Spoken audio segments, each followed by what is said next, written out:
let's start. But I have an announcement to make. Just after this panel, we'll have Fatih Birol joining us for closing remarks for another 10 minutes. So stay tuned. On behalf of TÜSİAD and TÜSİAD's board, I would like to welcome you all to this panel titled Accelerating Clean Energy Transition. And I'm seeing lots of friends, lots of friendly faces here. Welcome all again, once again. I would like to start by thanking to Ministry of Environment, Urbanization and Climate Change for giving us this opportunity of organizing this panel here in the Turkish pavilion.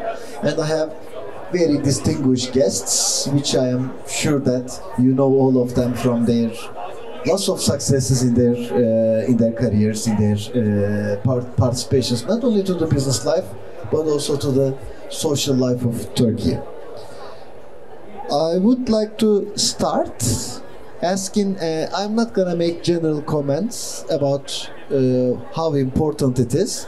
Let me jump into the questions and ask the first question to Giles, the CEO of WindEurope, about the bottlenecks of green transition and how Giles would like to, how does Giles see the connections during this transition between Europe and Turkey, particularly in some specific segments like supply chains in the wind industry or rare earths as well. Thank you very much. Good morning, ladies and gentlemen. It's a great pleasure to see you all Brunei'den, as you would say, in Turkey. Now, the bottlenecks to the energy transition. One of them is permitting. Public authorities are too slow and bureaucratic when it comes to giving permits to build new kit. Kit for producing energy, kit for transmitting and distributing energy, kit for storage, kit for manufacturing all of the equipment that we need. The second bottleneck is grids. We are not building enough new electricity grids in particular to transport all of the clean electricity that we are producing. In Turkey, you now have 13 gigawatts of wind energy. You will have 26 gigawatts by 2030. It's producing 11% of all of the electricity you consume today. It's very good that the government now in the new renewable energy strategy for 2035 not only has a very ambitious target. They want 120 gigawatts of renewable energy by 2035, of which 40% will be wind, but they also recognize they've got to invest big time to strengthen electricity grids in Turkey. Thank you very much, Giles. One question, Giles, particularly about this, how do you compare the wind development versus the solar development, and how come, which ones do you think we can bet on for the future for Turkey? You need both. Every country needs both. Some countries will have better natural wind than sun and vice versa. Even those countries should do both because they are very complementary. Yes, the sun produces a lot of energy in the middle of the day, the wind at other times of the day. The sun in the summer, the wind in other seasons. But the wind is always blowing somewhere. It's 20% of Europe's electricity supply on average, and it never goes below 5%, and some days it's up to 35%. Solar is 10% of Europe's electricity production. Both are rising, but you need to have both. And when you're building out renewables, you need to be careful to have a balanced expansion of wind and solar. You shouldn't build one more quickly than the other. If you do, you distort the profile of electricity production in your country. You distort electricity markets. There are some countries in Europe that have been building much more solar than wind in the last few years. And that has created a problem with too much electricity at certain times of the day and not enough at others, and we have negative prices, which are unhelpful. One last question about the supply chains, not the energy part this time. What can Turkey do to be a production base for Europe in the supply chain for windmills? And by the way, how can we increase that? Turkey already is a production base for windmills. You have 150 main companies producing components for wind energy and 350 further sub-suppliers to them. There's a particularly strong industrial base in Izmir. 80% of all of the wind turbine equipment that you manufacture in Turkey is exported to Europe. And that's great. We are very hungry for all of that equipment because we are building more and more wind farms in the rest of Europe, and we need the equipment that you're producing in Turkey. What can you do to expand your supply chain? You need a very proactive industrial policy with incentives for people to build new factories, active government support, using government funds, state aid, public development, financial institutions. The key thing is to minimize the cost of financing those new investments. And the best way to stimulate new factory investments is to say to the supply chain, look, we are going to be building so many megawatts of new wind farms every year for the next 10, 15 years. We will auction under the YEKA, your famous auction system for wind, so many megawatts every year, and that gives clarity and visibility to the manufacturers. Aha, there is going to be a big and stable market in Turkey. Therefore, we will build lots of factories because we know we're going to be able to sell the turbines that we produce in them. Thank you very much. Now that we are talking about factories, let's talk about, let's give the word to a factory CEO. Erciyes Group's CEO, Mr. Emre Erciyes, you are active in industry, also in energy, and also in trade. So from your perspective, what should be done and what is your vision on this green transition of Turkish industry and particularly your businesses? Thank you.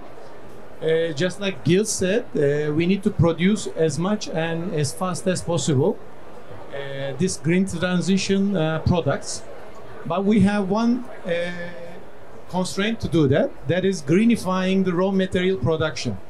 That is steel production, petrochemicals production. These all we are thinking about right now, greenifying them, which increases the prices of the steel itself, as well as this actually brings thinking towards the investors.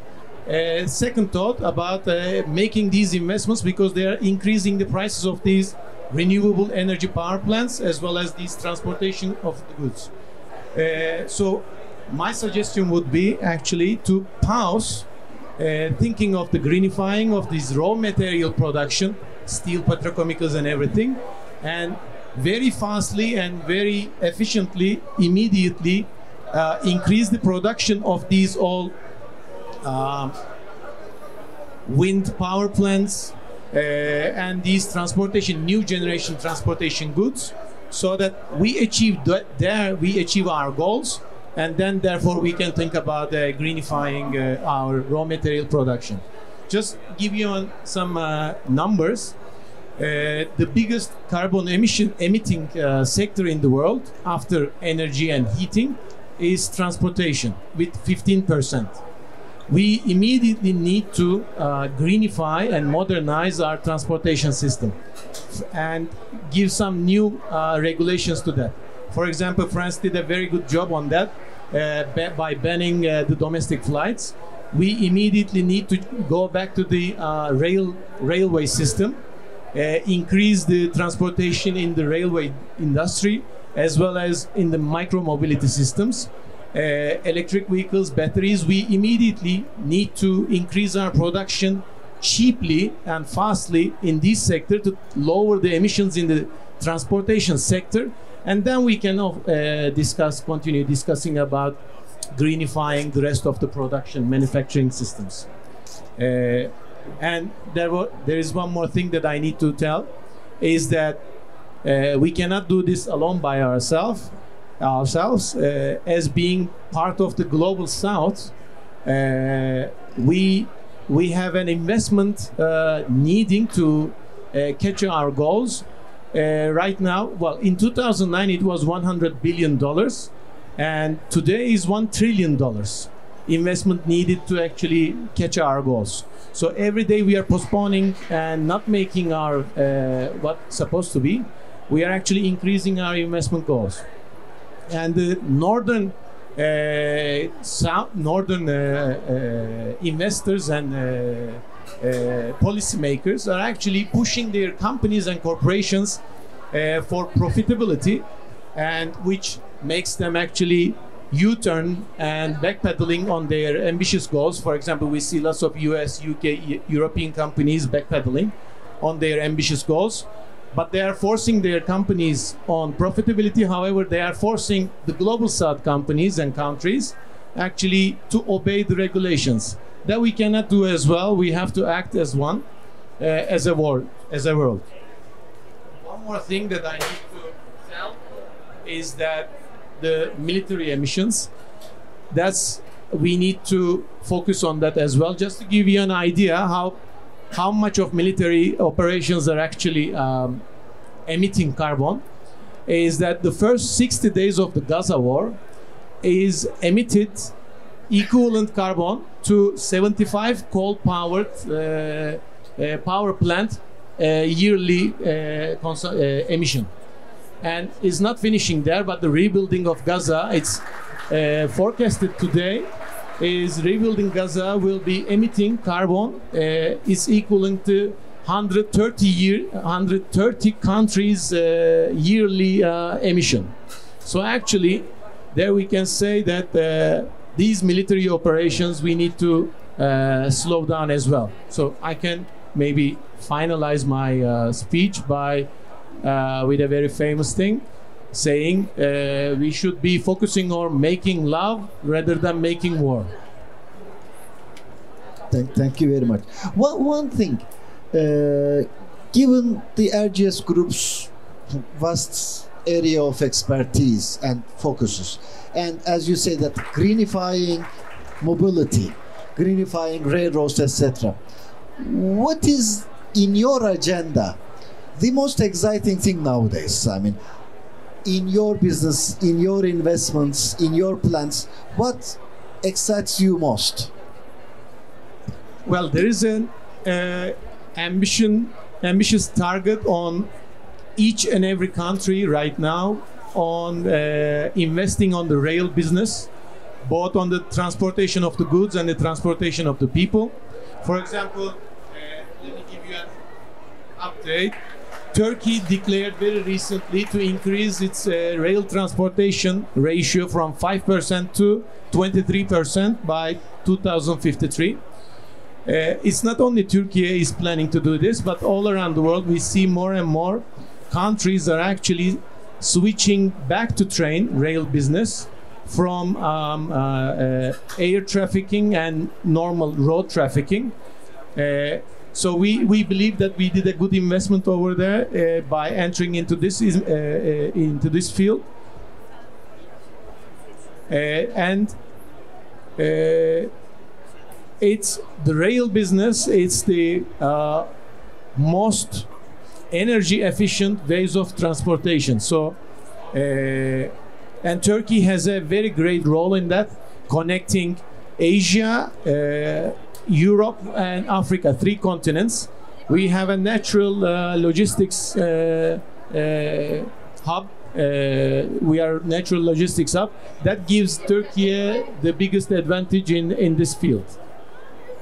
Thank you very much. Now that we talk about wind and solar and making them in parallel to each other, then we turned to the industry and we said that the industry itself, particularly the railways and the mobility and greenifying the railways, is on top of the agenda for RGS Group.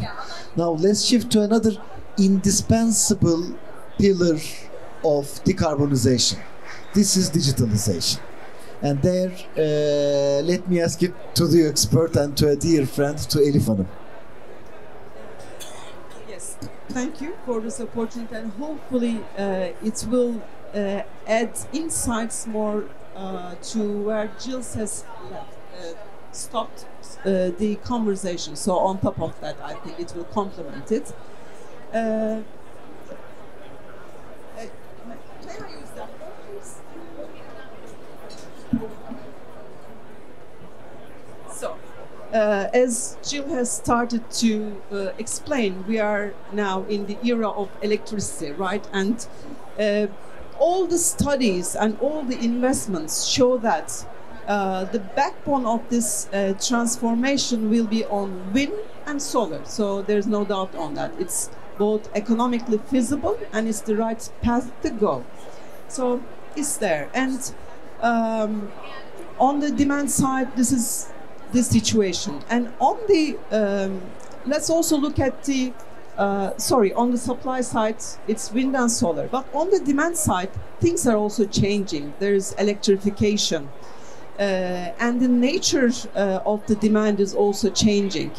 Now, with electric vehicles coming along, we have now peaks and lows that we are experiencing. And so it's not only going towards new sources of supply and demand, it's also the characteristics that are changing, both on the supply side and the demand side. Now, on the supply side, we have more intermittency, right?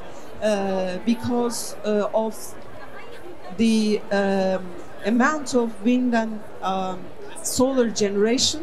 And let me provide you some numbers on that. So by 2050, our energy supply will be like 80% from renewables, and the 60% will be from intermittent sources. So think of the difficulty in managing such a power grid. Another point is that on the supply side, it will not be only intermittency. Also, the size of the power plants are getting smaller. And again, I would like to share with you statistics on that. In 2012, the median power plant size in Europe was 800 megawatts. Okay, and by 2020, it has dropped to something like 550 megawatts. Okay, and do you have any guesses of what this size will be by 2050? Any guess? So what will be the median power plant size as we move to 2050? 10 megawatts. It's actually 32 megawatts. This is the estimation. So the characteristics of the grid is changing. And in addition to that, we will need flexibility sources, meaning battery storage is going to be the leading one, other than in addition to other energy sources. And now what I'm trying to come is that the future grid, and Giles very well said that we need to invest more in the grids. That's a requirement. But you know, the way we manage the grid and the number of components in the grid is going to change.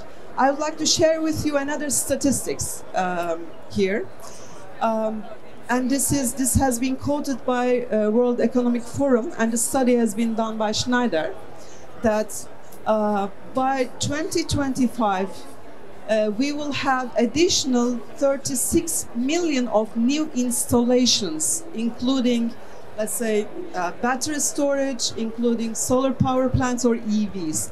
And by 2030, this number will increase to 90 million a year. So now let's think about that grid, decentralized, dependent on weather, with many more number of installations on the grid. Can you imagine how we will be able to manage that grid? So do you have any idea? So we cannot do that with our current digitalization schemes that we're applying. Indeed, what we will need is a real-time operation where you are constantly forecasting the future.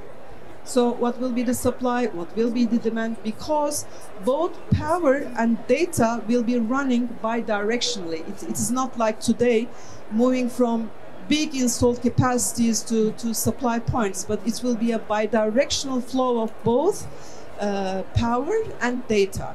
So we need AI. That's where I'm trying to come.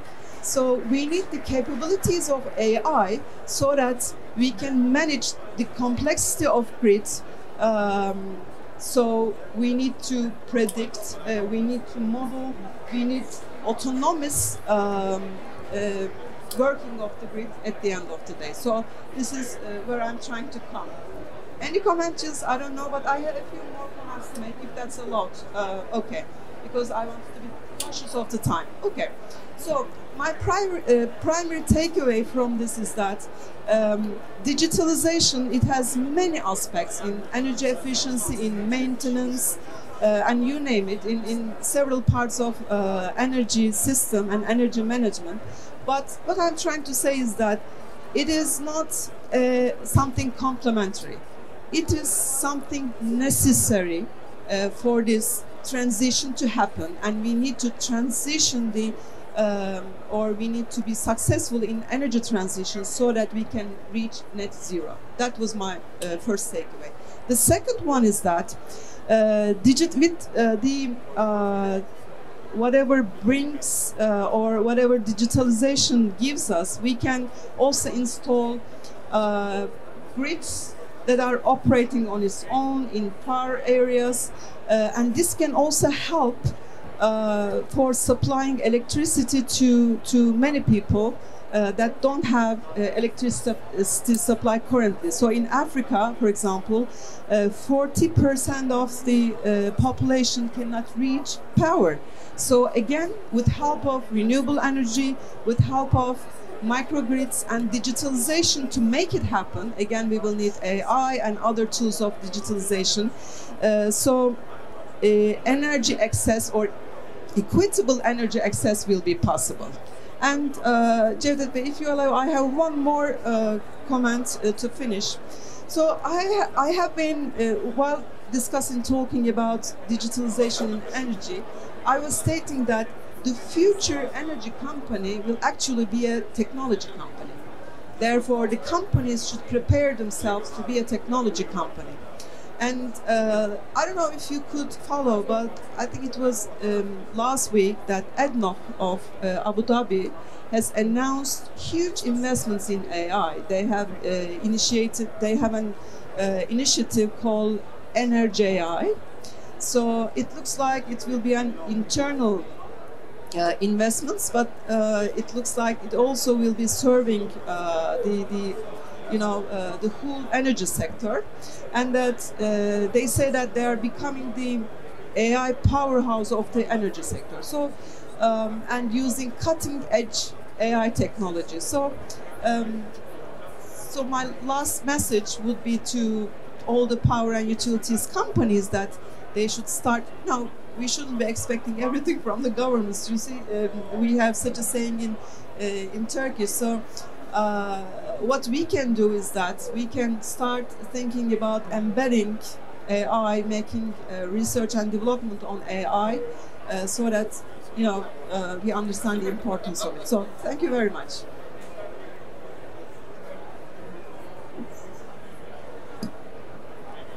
Elif Hanım, thank you very much. One question about the AI. I understand that AI is for the security of the power distribution. And from your comments, it's also very impressive that the power plant sizes are getting smaller, yes, and getting much more dispersed all around the countries. So in that transformation, how does the battery kicks in? I mean, where is that energy storage is? Because I'm going to ask the same question, Giles, to you as well. How is that balancing? While I understand that it's an efficiency issue, there's also a balancing issue as well. Yes, indeed. Maybe Before coming to the battery storage, I would like to say that AI should be there for not for security. When you say security, you could understand as cyber security, but that's not the case. Cyber security is required, but it's required for resilience of the power grid, so that all the supply and demand that you cannot predict, so that you can manually do something. It will be an autonomous system doing all that prediction and bringing resilience to the power grids. But coming to battery storage, again, this is an indispensable part of renewable energy in the future because of the fact that you're dependent on wind and solar, and you will not have wind and solar all the time. And again, I think it was last week in Germany, half of the there wasn't wind, and half of the wind capacity could not be utilized, and also there wasn't no sunshine, so there was a low and the prices went high. I haven't seen a study saying if we had that much of storage, we could have, overcome the situation. But we need storage for such cases.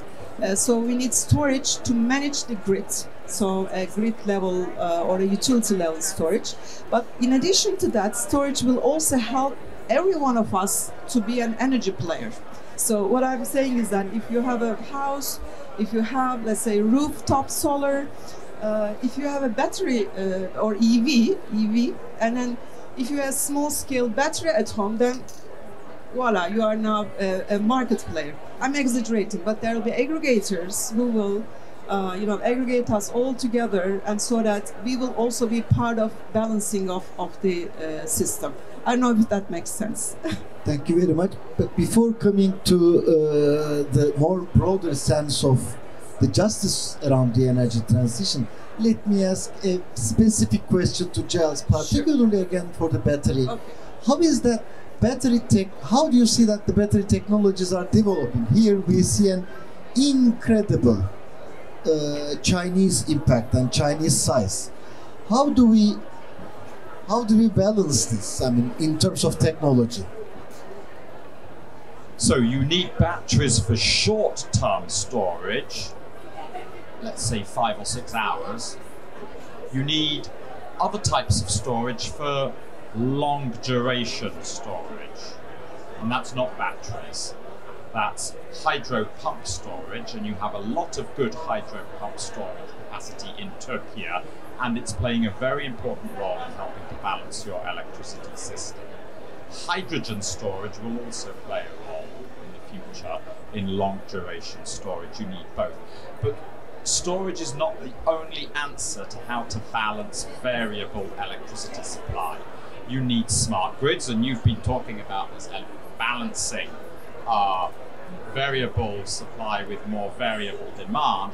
And to ensure you have more variable demand, you need active, what we call demand side management. You need to be incentivizing consumers to consume more electricity when there is more wind and solar and the prices are low, and to be consuming slightly less when we have less renewables and the prices are higher. And there are companies out there now in every country, in Europe and in Turkey, offering services, saying to people, we will send you a text when the power prices are low, you can turn your washing machine on. There are even some companies who will say, give us the control of your fridge, and we will turn your fridge off for a maximum of 3 hours, no more than that.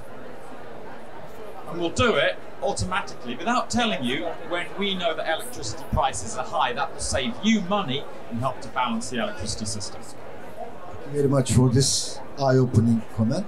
And now I want to extend the word to a lighthouse of our industry. I mean, he had been a lighthouse to many young industrialists, and I'm counting myself as young, Ahmet Bey. And Ahmet Bey is now chairing UN Global Compact Turkey. And the question is, let's get from technology to a bigger perspective. Wind, solar panels, sun, those do not care about national borders at all. So, but then there are developing countries and developed countries, and that just this issue. And your comments on that, Ahmet? Well, thank you very much for the question. Actually, very much happy to be here this morning. I think this is better. It is better. Now is it now okay? No, like this. Well, okay. I mean, we are talking about the transition. Is it okay now? We are talking about transition. I mean, your question you are putting on me is actually on my comments or my taking away of the question is the transition.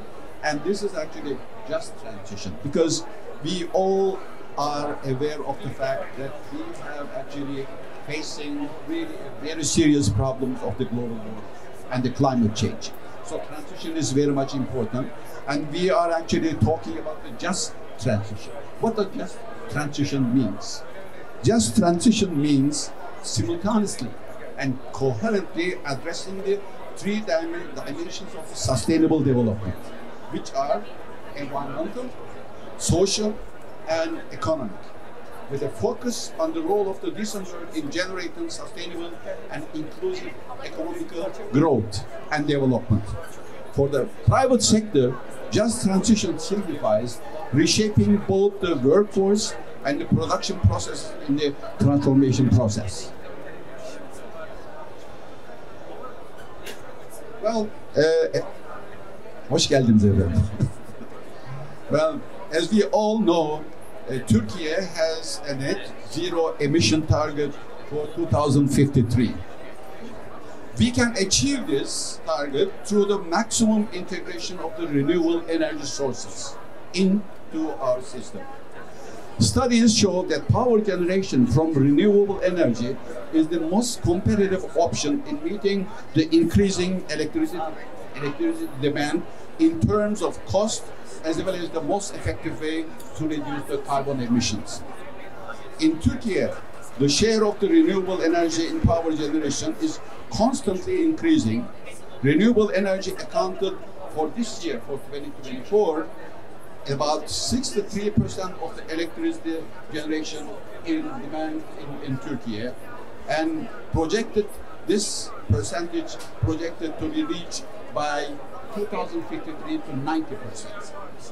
Well, the new Suhara report titled Net Zero 2053, the socio-economic impacts of the transition to carbon-free energy in Turkey, was recently published. According to this report, the total of 432,000 more jobs will be created in the 2021 up to 2025 period, up to 2055 period, under the net zero scenario. However, the report says that special attention should be paid to the next 20 years.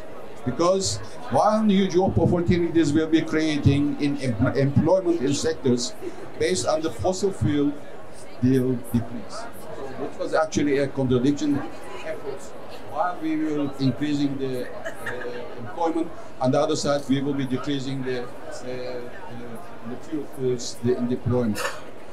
Considering that there will be a skills gap for the new jobs to be created, it is vital to transform the skills of the workforce during this transition period.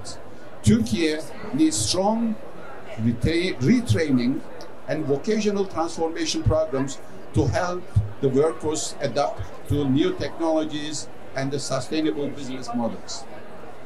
The private sector in this has a central role to play in achieving a just transition. Businesses can help Turkey navigate its energy transition equitably, ensuring that social inclusion and economic resilience are embedded in the climate action efforts. Taking this approach benefits people, but it also benefits businesses by strengthening a company license to operate and mitigating financially material risks. Companies that integrate just transition into their long-term risk management strategies can better manage climate change risk and become more resilient to the negative impacts of the climate change. International regulations such as the European Green Deal mandate the reduction of carbon emissions and transition to the sustainable business models. When companies adapt to just transition processes, they are better prepared for future regulations and minimize their financial, operational, and legal risk. The businesses can facilitate the just transition in Turkey by taking the following in the areas. First, develop a just transition plan. Create a plan that considers social and economic impacts on workers, communities, with measures to mitigate negative effects and ensure fair outcomes for all. 2. Workforce and skills transformation. Prepare for workforce changes in a low-carbon economy by adopting policies such as redeployment, retirement programs, and new job creation. Maintain open communication with employees, include their input, and collaborate with them. 3. Engage in social dialogue and stakeholder collaboration. Engage in social dialogue with the affected communities and participate in three-party discussions: workers, employees, civil society, and the government, to develop policies for worker support, especially for those at risk of displacement. 4. Investment in local communities. Support communities impacted by the transition by contributing to social safety nets and, where possible, reinvesting in renewable energy projects to create jobs and promote community development. 5. Advocate for policy and regulatory support. Support regulatory frameworks that encourage sustainable enterprises, provide incentives, and assist SMEs and vulnerable groups. And 6, last but not least, report on progress. Track and report on just transition efforts, including employment impact, community engagement, and socio-economic benefits to align with the sustainable development goals. Just transition is emerging as a powerful dynamic that will transform the future of industry and employment in Turkey. The capacity of companies to adapt to these processes will determine Turkey's success in transitioning to sustainable future. Thank you very much, Ahmet Bey. You have provided a great framework for a just transition. And we have talked on the bottlenecks of energy transition. We have talked about this. We have talked about this transitions. sorry.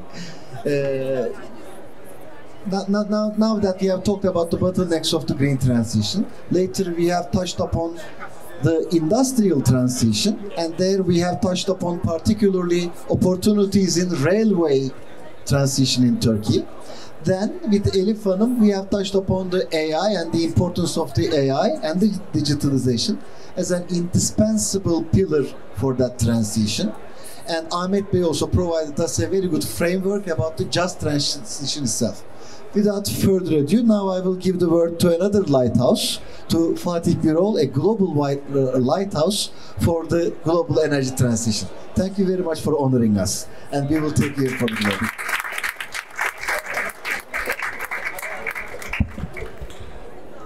İngilizce mi konuşuyorsun, Türkçe mi konuşuyorsun? İngilizce mi? Madam Minister, dear colleagues, a very good morning to all of you. It's a great pleasure to be here in the Turkish pavilion. I am since 5 days here, and I am very happy that I am in Azerbaijan. Leave aside the COP for 2 reasons. Many of you may know that I am traveling a lot around the world, and to go to a visit to a country and speak my own language, Turkish, is very convenient, very good. So I am very happy for that. The second thing is that whoever I talk in Azerbaijan, they all support Galatasaray. It's also very good news. So therefore, I am very happy for that. Now, dear colleagues, I would like to make only one point here, which is, I think, given the global context today, it is more than ever that Europe and Turkey should work and can work more closely in the energy sector, and there are benefits for both sides, not only one side, for both sides. Let me try to tell you why I think it is important and why I believe that there is a need to look at or relook at the customs union in this context. Dear colleagues, when we look at the world, we see that clean energy transition is growing fast and faster than many people realize in every sense. And this is not driven by politics. It is the economics and industrial policy. In the entire world, we see that the market size, market value of the clean energies, solar, wind, electrolyzers, electric cars are growing and growing and growing. And our numbers show that in 10 years of time, with very conservative assumptions, the market size of the clean energy economy, or market size of the clean energy products, will be equal to the crude oil markets today. Big growth. In the entire trade or economy, the share of commodities will be smaller, the share of technologies will increase. And Europe has been the champion of climate change since many years, but if you ask me whether Europe was able to catch the clean energy technology race as much as it should, I wouldn't be able to say yes.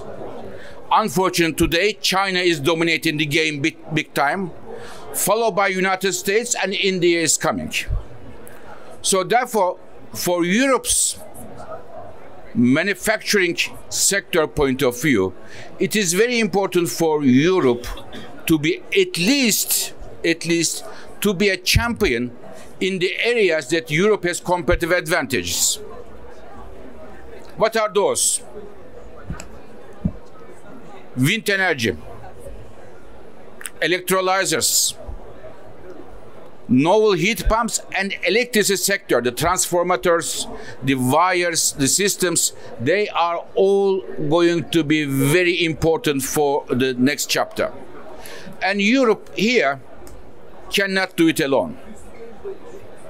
Europe should work with counterpartners, and in my view, Turkey presents a lot of opportunities to European Union and provides a lot of complementary aspects to work together. If it is not the case, I would say that the Europe's leadership in terms of manufacturing could be at risk. Employment in Europe would suffer, and this may well have also social and political consequences. When it comes to Turkey, huge potential. We have huge potential. Solar, wind, geothermal, the hydropower. I put the nuclear aside, which I believe is very important for Turkey, but from the renewables side. And here we are making a lot of good efforts, building a lot of renewable capacities, but it is still not 10% of the potential we have. So from that point of view, Turkey, in my view, not only should be interested to installing new solar or wind and others, but should be also a manufacturer, a serious manufacturer of these technologies, especially that of wind, that Turkey has a lot of opportunities to use at home, but to export. In that respect, I would like to again come back to my point. If European Union takes a new map, takes a new route, which I believe Europe will do with the new commission coming in the next few weeks as a commission of providing competitiveness for European economy, they should also look at how the energy industry and trade policies are harmonized. And in that context, I believe to have a European Union Turkey economic relations coming closer, and perhaps a second look from both sides to the customs union would be beneficial for everybody. I am a believer of win-win of Europe and Turkey working together, and I think this clean energy manufacturing could be a concrete case to make it happen. Thank you very much, Mr. Chairman. Thank you.